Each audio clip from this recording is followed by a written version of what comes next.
নিজেকে গোপন করার চেষ্টা করেন।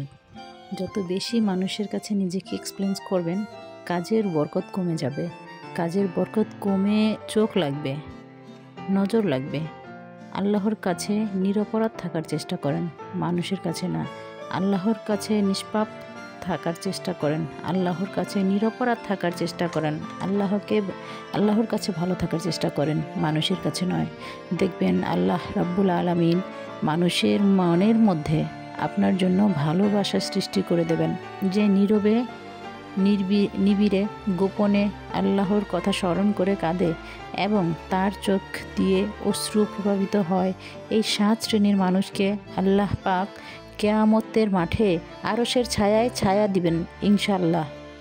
আসসালামু আলাইকুম সবাইকে। আপনারা সবাই কেমন আছেন? আশা করছি ভালো আছেন। আলো ছায়ার গল্পতে আপনাদেরকে স্বাগতম। আশা করছি সবাই ভালো আছেন। আর এই কথাগুলো আমার নয়, অবশ্যই কোনো আলেমগণ এই কথাগুলো বলেছেন। আপনাদের মাঝে আমি সেই কথাগুলোই শেয়ার করলাম। আশা করছি আমার পাশে থাকবেন, আলো ছায়ার গল্পের সাথে থাকবেন। আমার রান্না আপনাদের কেমন লেগেছে সেটা জানাবেন। আল্লাহ হাফেজ।